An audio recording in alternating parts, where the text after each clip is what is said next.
आरोही ने रात 8 बजे ऑफिस से निकलते ही जय को फ़ोन किया। जय, मैं अभी निकली हूँ ऑफिस से, तुम घर पहुँच गए क्या? जय ने कहा, हाँ, जल्दी फ्री हो गया था तो सीधे घर ही आ गया, फिर वापस ऑफिस नहीं आया। डिनर का क्या करना है? कुछ बना लोगे जय, या ऑर्डर करना है? क्योंकि मुझे भी घर आते आते 1 घंटा तो लग ही जाएगा। जय ने कहा, ऑर्डर कर दो, कुछ बनाने का मन नहीं है, और हाँ, आइसक्रीम भी खत्म हो गई है, वह भी ऑर्डर कर दो आरोही। आरोही ने यह सुनकर फ़ोन रख दिया। दिन काफ़ी व्यस्त रहा था, शारीरिक और मानसिक रूप से काफ़ी थक गई थी आरोही। अभी भी दिमाग में बहुत कुछ चल रहा था उसके। जय और आरोही एक ही कंपनी में अलग अलग डिवीजन में काम करते हैं। आरोही पुणे की है और मुंबई में 2 साल से एक बड़ी कंपनी में जय से बड़ी पोस्ट पर है और बहुत अच्छी तरह अपनी लाइफ जी रही है। जय के साथ 1 साल से लिव इन रिलेशनशिप में रह रही है। दोनों एक मीटिंग में मिले थे। एक ही बिल्डिंग में दोनों के ऑफिस हैं, बस अलग अलग हैं। जय दिल्ली का है, दोनों एक दूसरे के साथ खुशी खुशी फ्लैट शेयर कर रहे हैं और काम भी मिल बांट कर करते हैं। दोनों के परिवार वालों को नहीं पता कि दोनों लिव इन में रहते हैं। आरोही का जय का मस्त स्वभाव बहुत अच्छा लगता है। जय को आरोही का जिम्मेदार स्वभाव भाता है। दोनों एक दूसरे से बिल्कुल अलग हैं, पर एक दूसरे को बहुत पसंद करते हैं। मगर आजकल जय के बारे में जितनी गहराई से आरोही सोचती जा रही थी, कहीं कुछ खल रहा था उसे, जिस पर पहले कभी ध्यान नहीं गया था उसका। तभी उसकी मम्मी रेखा का फोन आ गया। दिन में एक बार आरोही की अपनी फैमिली से बात हो ही जाती है। बात करके आरोही ने डिनर ऑर्डर कर दिया। वह जब घर पहुंची, जय कोई मूवी देख रहा था। फ्रेश होकर आरोही भी लेट गई। इतने में खाना भी आ गया। आरोही ने कहा, चलो जय, खाना लगा लें। प्लीज तुम ही लगा लो ना, मूवी छोड़ने का मन नहीं हो रहा है आरोही। दोनों ने डिनर साथ किया। मूवी खत्म होने पर जब जय सोने आया, आरोही लेटी लेटी फोन पर ही कुछ देख रही थी। जय ने आरोही के पास लेटकर अपनी बाहों में भर लिया। आरोही में भी उसके सीने से लगती हुई बोली, आज का दिन कैसा था जय? बोर। आरोही चौंकी। क्यों? बहुत काम करना पड़ा क्या ऑफिस में? तो इसमें बुराई क्या है? अरे यार, मेरा मन ही नहीं करता है कोई काम करने का। मन होता है कि बस आराम करूं। घर में भी सब मुझे कामचोर कहते हैं, जय ने हंसते हुए बताया और आगे में शरारत करने लगा। असल में बस मन यही होता है कि आराम करूं और तुम्हें प्यार करूं। पर डियर, खाली आराम या मुझे प्यार करने से तो लाइफ नहीं चलेगी ना। चल जाएगी, पर ये आराम से आरोही। देखो, तुम्हारी सैलरी मुझसे बहुत ज़्यादा है, इसमें हमारा घर आसानी से चल सकता है। और तुम हो भी अपने पेरेंट्स की इकलौती संतान, वहाँ का भी सब तुम्हारा ही है। शादी कर लेते हैं, मज़ा आ जाएगा। कहते कहते जय उसके थोड़ा और नज़दीक आ गया। दो युवा दिलों की धड़कनें जब तेज होने लगी तो बाकी बातों की फिर जगह न रही। सब भूल दोनों एक दूसरे में खोते चले गए। अगले कुछ दिन तो रोज की तरह ही बीते। दोनों पति पत्नी तो थे नहीं, पर लिव इन में रहने वाले रहते तो पति पत्नी की तरह ही हैं। रिश्ते पर मुहर नहीं लगी होती है, पर रिश्ता तो होता ही है। कभी नोक झोंक भी होती है, फिर रूठना मनाना भी होता है। पर कुछ बातें आरोही को आजकल सचमुच खल रही थी। बातें तो छोटी थी, पर उन पर ध्यान तो जा ही रहा था उसका। हर तरह के खर्च आरोही के ही जिम्मे आ जाते थे। सारे बिल्स, खाने पीने के सामान की जिम्मेदारी, फ्लैट का किराया भी काफ़ी दिन से जय ने नहीं दिया था। यह विषय आने पर जय कहता, यार तुम तो मुझसे ज़्यादा कमाती हो, मेरे पास तो प्यार है बस। ऐसा नहीं कि जय की सैलरी बहुत कम थी, हाँ, आरोही जितनी नहीं थी। इस पर आरोही का कहना था तो बहुत कुछ चाहती थी, पर जय को इतना प्यार करने लगी थी कि उससे पैसों की बात करना उसे बहुत छोटी बात लगती थी। वह यही सोचती कि एक दिन तो दोनों शादी कर ही लेंगे, फिर क्या फर्क पड़ता है। पर जितना जय को दिन ब दिन जान रही थी, वह मन ही मन थोड़ा अलर्ट हो रही थी। 6 महीने और बीते। आरोही ने नोट किया, जय जब भी अपने घर दिल्ली जाता, वहाँ से उसे न कोई फ़ोन करता, न किसी तरह का कोई मतलब रखता। एक दिन उसके कलीग रवि ने आरोही को हिंट दिया, जय अपने पेरेंट्स की पसंद की लड़की से शादी करने के लिए तैयार है आरोही, क्या तुम्हें पता है इस बारे में? और इसीलिए वह दिल्ली के चक्कर उसका बढ़ गया है। आरोही के लिए यह एक बड़ा झटका था। वह अकेले में खूब रोई। सचमुच जय को अपना जीवन साथी मानने लगी थी। बहुत दुखी भी रही, पर वह आजकल की हिम्मती आत्मनिर्भर और इंटेलिजेंट लड़की थी। जी भर कर रोने के बाद वह सोचने लगी कि अच्छा हुआ जय की सच्चाई मुझे पहले ही पता चल गई। वही तो सारे खर्च सारे काम करती आ रही थी। ठीक है, अब ब्रेकअप होगा। ठीक ही तो है, कोई बात नहीं। दुनिया में न जाने कितनी लड़कियों के साथ ऐसा होता है। मैं एक चालाक लड़के के लिए अब और नहीं रहूंगी। एक बार फिर अपनी लाइफ शुरू करूंगी। जय जब वापस दिल्ली से आया तो आरोही ने उसे लंच टाइम में ऑफिस की कैंटीन में आने के लिए कहा और सीधे सीधे बात करना शुरू किया। देखो जय, मुझे साफ साफ बात करना पसंद है। अब हम साथ नहीं रह सकते। जय चौंका। क्या हुआ आरोही? आरोही ने कहा, मैं और बेवकूफ़ नहीं बन सकती। तुम आराम से अपने पेरेंट्स की मर्जी से शादी करो, मुझे कोई प्रॉब्लम नहीं। मैं तुम्हारे साथ रहकर काफ़ी आर्थिक रूप से नुकसान उठा चुकी हूँ। अब इतनी भी बेवकूफ़ नहीं कि तुम्हें पालती रहूँ और जब तक तुम्हारी शादी ना हो तुम्हारे शरीर की ज़रूरतों के लिए एक सुविधा बनी रहूँ। अब यह बताओ कि मैं दूसरा फ्लैट ढूंढूं या तुम जाओगे इस फ्लैट से? जय का चेहरा शर्म और अपमान से काला हो गया। झेपते हुए बोला, मैं ही चला जाता हूँ। आरोही ने कहा, ठीक है, अगर हो सके तो कल शनिवार है, कल ही कहीं शिफ्ट हो जाना। मैं पुणे अपने मम्मी पापा से मिलने जा रही हूँ। आरोही ने ऑफिस से जल्दी आकर रात को ही बस पकड़ ली और पुणे चली गई। बस पुणे और मुंबई के बीच चलने वाली आरामदायक बसें हैं। सोफे जैसी सीट पर बैठकर आरोही बीते दिनों को याद कर उदास तो हो ही रही थी, पर वह लाइफ में आगे बढ़ने के लिए भी खुद को संभालती जा रही थी। कई बार उसकी आंखें नम हुई, कई बार दिल बैठने को हुआ, पर जय की चालाकियां बहुत दिनों से देख रही थी। बहुत कुछ खलने लगा था उसे अब। दिमाग कहता रहा, जो हुआ अच्छा हुआ। पुणे आने तक दिल भी दिमाग का साथ देने लगा कि अच्छा ही हुआ, एक लालची, स्वार्थी और कामचोर इंसान का साथ छूटा। मजबूत कदमों से चलते हुए उसने घर पहुंचकर खुद को माँ की नर्म स्नेही बाहों में सौंप दिया। माँ थी। उदास चेहरा देखकर समझ गई कि बेटी रात को यूं ही तो नहीं आई। हमेशा सुबह की बस पकड़कर आती थी, पर उस समय किसी ने कुछ नहीं पूछा। उसके पापा संजय ने उसे खूब दुलारा। खाना खाकर आरोही ने कहा, माँ मैं थक गई हूँ, सुबह बात करते हैं। और यह कहकर आरोही सोने के लिए चली गई। शनिवार और रविवार आरोही ने हमेशा की तरह अपने मम्मी पापा के साथ बिताए। तीनों थोड़ा घूम कर आए, बाहर खाया पिया। रेखा आरोही की पसंद की चीजें बनाती रही। आरोही का बुझा चेहरा देख एक दो बार पूछा, आरोही सब ठीक तो है ना ऑफिस में? ऑफिस के काम का स्ट्रेस है क्या? नहीं मम्मी, सब ठीक है। रेखा समझदार माँ थी, समझ गई बेटी अभी अपने मन की बात शेयर करने के मूड में नहीं है। जब ठीक समझेगी खुद ही शेयर कर लेगी। माँ बेटी की बॉन्डिंग अच्छी है, जब ठीक लगेगा बताएगी। संडे की रात आरोही वापस मुंबई आने के लिए पैकिंग कर रही थी। संजय ने कहा, बेटा एक परिचित हैं, उन्होंने अपने बेटे सुमित के लिए तुम्हारे लिए बात की है। तुम जब ठीक समझो उनसे मिल लो। कहो तो अगली बार तुम्हारे आने पर उन्हें बुला लूँ। बैग बंद करते हुए आरोही के हाथ पल भर को रुके। थोड़ा समय दीजिए पापा। संजय ने कहा, अरे बेटा अब तुम 30 की हो गई हो, वेल सेटल्ड हो, यह परिवार अच्छा है, एक बार मिल तो लो। सब कुछ तुम्हारी हाँ कहने के बाद ही होगा। आरोही ने कहा, इस समय मुझे जाने दीजिए पापा, मैं बहुत जल्दी आपसे इस बारे में बात कर लूँगी। संजय और रेखा आज के ज़माने के पेरेंट्स थे। उन्होंने बेटी पर अपनी मर्जी कभी नहीं थोपी, उसे पूरा सहयोग दिया हमेशा। यह भी एक कारण था। आरोही बहुत स्ट्रांग, बोल्ड और इंटेलिजेंट थी। वह अपनी शर्तों पर जीने वाली लड़की थी, फिर भी अपने पेरेंट्स की बहुत रिस्पेक्ट करती। रेखा ने मन ही मन कुछ अंदाजा लगाया कि कोई बात तो जरूर है, हमेशा खिला रहने वाला चेहरा यूं ही नहीं बुझा रहेगा। फिर कहा, ठीक है तुम आराम से जाओ, ये बातें तो फोन पर भी होती रहेंगी। मुंबई अपने फ्लैट पर आकर आरोही ने देखा कि जय अपना सारा सामान ले जा चुका है। खाली खाली तो लगा उसे फ्लैट, पर उसने अपने आप को इतने समय में संभाल लिया था। उसने यह बात स्वाभाविक तौर पर खुद भी ली, खुद से ही कहा कि इतने दिन का साथ था, कोई बात नहीं, आदत थी उसकी, छूट जाएगी। ऐसे झूठे रिश्तों के लिए अफसोस करने में वह अपनी लाइफ नहीं बिता सकती। अभी बहुत कुछ करना है, खुश रहना है, जीना है। लाइफ जय जैसे लड़कों के साथ खत्म नहीं हो जाती।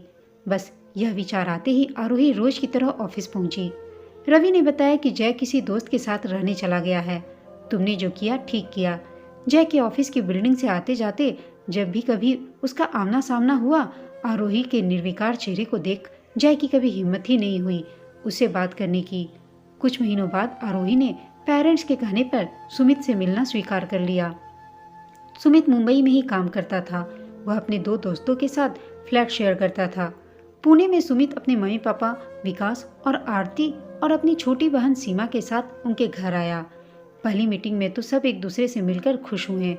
मुंबई में ही होने के कारण सुमित चाहता था कि वह मुंबई में ही जॉब करने वाली लड़की के साथ शादी करे। सबको यह सोचकर अच्छा लग रहा था कि दोनों पुणे आते जाते रहेंगे। दोनों के ही घर एक जगह थे। सब कुछ ही देखते देखते तय हो गया। आरोही ने पेरेंट्स की पसंद का मान रखा। सुमित से जितना मिली वह ठीक ही लगा। आरोही चाहती थी कि नया रिश्ता वह ईमानदारी के साथ शुरू करे। वह सुमित को जय के साथ लिव इन में रहने के बारे में बताना चाहती थी। इस बारे में जब उसने अपने पक्के दोस्त रवि से बात की तो रवि ने कहा, क्या जरूरत है आरोही, मत बताओ। कोई भी लड़का कितनी भी मॉडर्न हो यह बर्दाश्त नहीं करेगा। क्यों? अगर वह मुझे बताए कि वह भी किसी गर्लफ्रेंड के साथ लिव इन में रहा है तो मैं तो कुछ नहीं कहूँगी। उल्टा इस बात पर खुश होंगी कि मेरे होने वाले पति ने ईमानदारी के साथ मुझसे अपना सच शेयर किया। यार तुम आरोही हो, सबसे अलग, सबसे प्यारी लड़की। फिर आरोही को हंसाने के लिए शरारत से कहा, मेरी बीवी आज तक मेरे कॉलेज की गर्लफ्रेंड को लेकर ताने मारती है, अब बोलो। आरोही हंस पड़ी, बकवास मत करो, जानती हूँ मैं तुम्हारी बीवी को, वह बहुत अच्छी है। हाँ यही तो समझो, लड़के जल्दी हजम नहीं करते ऐसी बातों को। वह तो तुम बहुत बड़े दिल की हो। रवि ने काफ़ी समझाया पर आरोही जब सुमित के कहने पर उसके साथ डिनर पर गई तो आरोही ने जय के बारे में सुमित को सब कुछ बता दिया। सुनकर सुमित मुस्कुराया, तुम बहुत सच्ची हो आरोही, मुझे इन बातों का फर्क नहीं पड़ता। मेरे भी 2 ब्रेकअप हुए हैं, क्या हो गया, यह तो लाइफ है, होता ही रहता है। अब तुम मिली हो, बस मैं खुश हूँ। आरोही के दिल से मानो जैसे बोझ हट गया। 1-2 बार और सुमित से मिलने के बाद उसने अपने पेरेंट्स को इस शादी के लिए हाँ कर दी। उनकी खुशी का ठिकाना न था। 4 महीने बाद की शादी की डेट भी फिक्स हो गई। दोनों पक्ष शादी की तैयारी में व्यस्त हो गए। बहुत तो नहीं पर सुमित और आरोही बीच बीच में मिलते रहते। दोनों ऑफिस के काम में व्यस्त रहते पर चैटिंग फ़ोन कॉल्स चलते रहते। शादी पुणे में ही धूमधाम से हुई। दोनों के काफ़ी कलीग्स आए। मुंबई आकर आरोही के ही फ्लैट में सुमित अपने सामान के साथ शिफ्ट कर गया। दोनों खुश थे। आरोही ने जय का ख्याल पूरी तरह से दिलो दिमाग से निकाल दिया। 1 साल बहुत खुशी से बीता। आरोही अपनी लाइफ से अब पूरी तरह संतुष्ट व सुखी थी। दोनों छुट्टी होने पर कभी साथ पुणे निकल जाते, कभी किसी के पेरेंट्स मिलने आ जाते, सब ठीक था। आरोही की अगली 2 प्रमोशंस तेजी से हुई। वह अब काफ़ी अच्छे पैकेज पर थी। उसने बहुत जल्दी अब अपना एक नया फ्लैट लेने की इच्छा जाहिर की।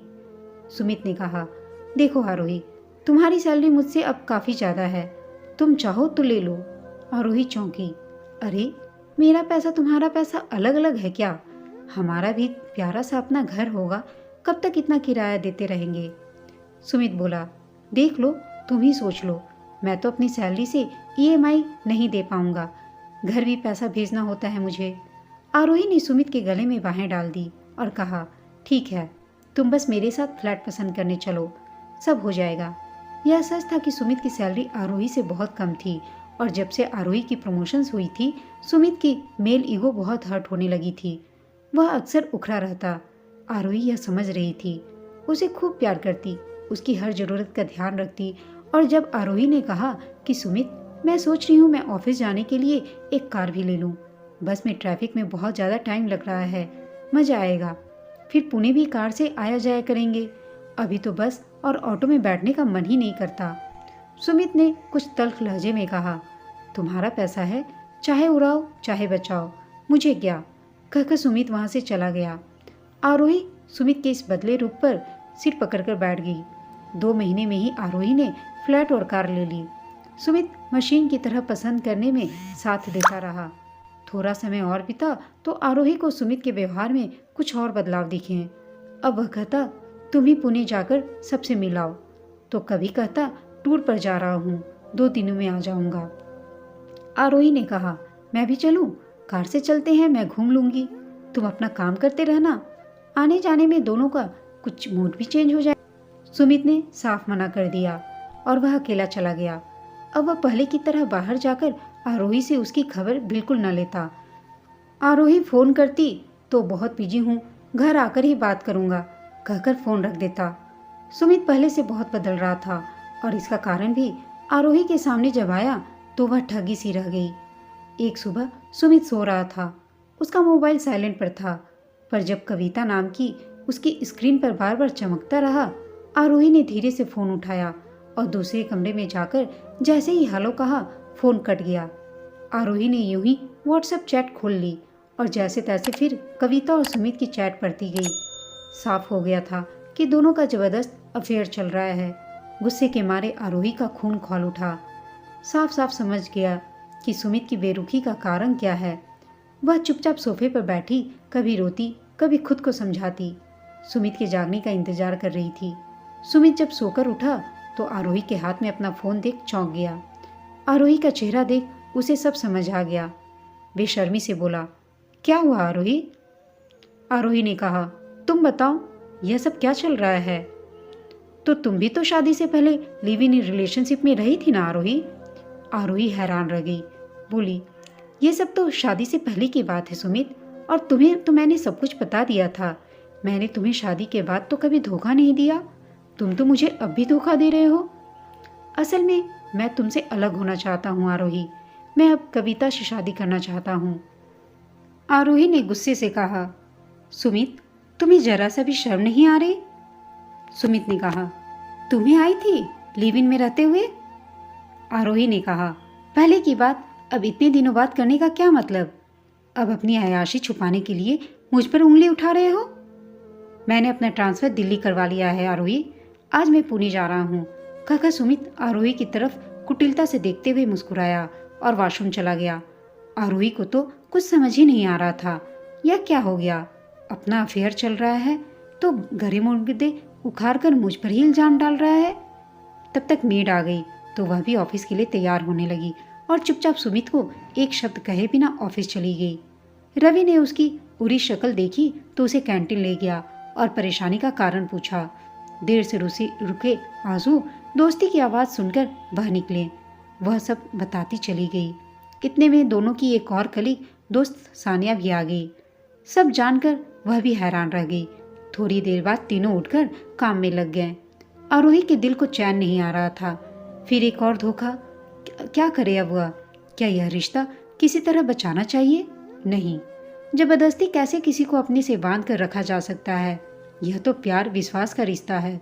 अब तो कुछ भी नहीं बचा। वह अपना आत्मसम्मान खोकर तो जबरदस्ती इस रिश्ते को नहीं ढो सकती। जो होगा देखा जाएगा। ऐसे रिश्ते का टूटना ही अच्छा है। जब रात को आरोही घर लौटी, सुमित जा चुका था। वह अपनी पैकिंग अच्छी तरह करके गया था। लगभग सारा सामान ले गया। कुछ दिन बाद ही आरोही को तलाक के पेपर मिले तो वह रो पड़ी। यह क्या हो गया? फिर से सब कुछ बिखर गया। उसकी कहाँ या क्या गलती थी? सुमित ने उसे फ़ोन किया और कहा, साइन जल्दी कर देना पेपर पर। मैं कोर्ट में यही कहने वाला हूँ कि तुम चरित्रहीन हो। तुम पहले भी लिव इन में बहुत समय रह चुकी हो और मुझे यह सब बताया नहीं गया था। पर मैंने तो तुम्हें सच बता दिया था सुमित, और तुम्हें इसमें कोई परेशानी भी नहीं थी, आरोही ने कहा। पर तुम्हारे पास इस बात का क्या सबूत है? कुछ भी नहीं कि तुमने मुझे सब कुछ बता दिया था आरोही। आरोही यह सुनकर चुप रह गई। अगले दिन रवि और सानिया ने सब जानकर अपना सिर पकड़ लिया। फिर सानिया ने पूछा, आरोही, तुमने कैसे बताया था सुमित को जय के बारे में? आरोही ने कहा, मिलकर। फिर बहुत कुछ चैटिंग में भी इस बारे में बातें होती रही थीं। चैट कहाँ है? उन्हें तो मैंने डिलीट कर दिया।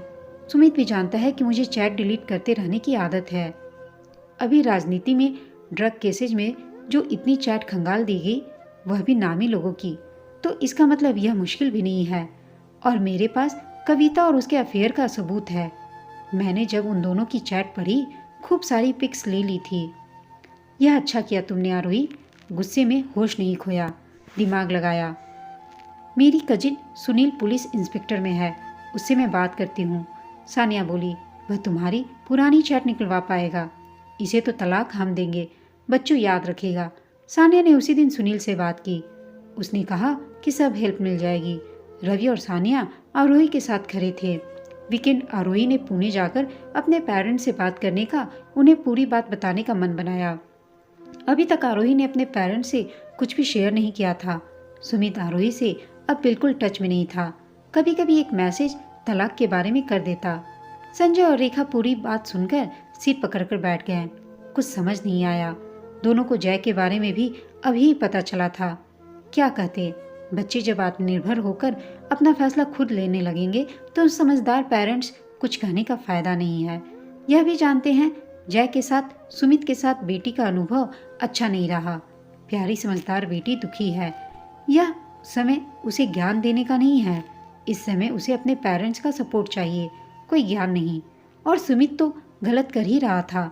जय की बात जरूर अजीब लगी थी उन्हें, पर अब वे बेटी के साथ थे।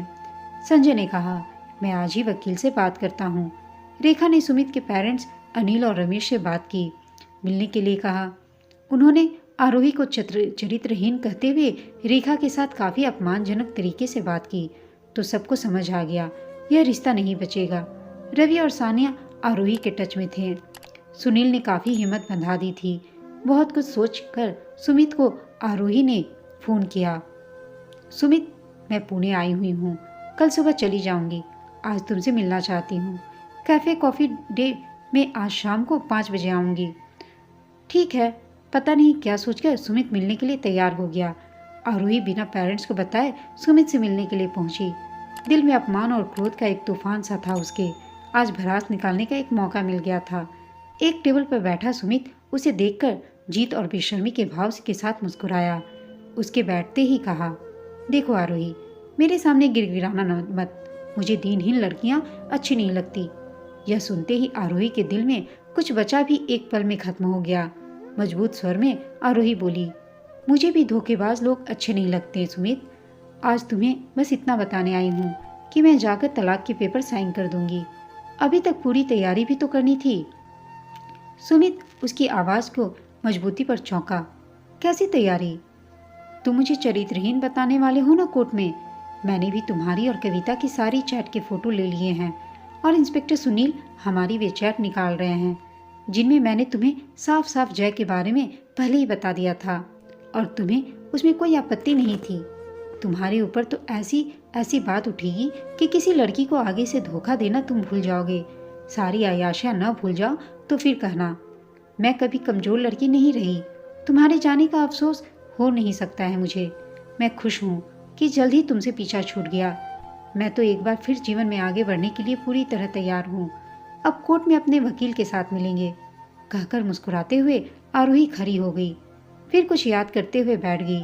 वेटर को इशारा करते हुए बिल मांगा और कहा, कॉफ़ी भले ही ठंडी हो गई थी, भले ही पी भी नहीं, पर आज एक बार फिर मेरे आत्मविश्वास को देखकर तुम जैसे जय जैसे पुरुष की यह उरी शक्ल देखने में बहुत मजा आया। कहते कहते उसने पेमेंट की और वो वहाँ से निकल गई। कोर्ट का फैसला आरोही के पक्ष में आया और आरोही यह केस जीत गई। लेकिन हाँ, वह अपने दिल से बुरी तरह से हार गई थी। उसने जीवन में यह फैसला किया कि अब वह कभी भी आगे से किसी भी लड़के पे विश्वास नहीं करेगी, क्योंकि शायद उसकी नज़र में सारे लड़के एक जैसे ही होते हैं। दोस्तों, यह कहानी आपको कैसी लगी कमेंट करके बताइएगा। साथ ही कहानी अच्छी लगी हो तो इसे लाइक, शेयर और चैनल को सब्सक्राइब अवश्य कीजिएगा। कहानी सुनने के लिए आप सबका धन्यवाद।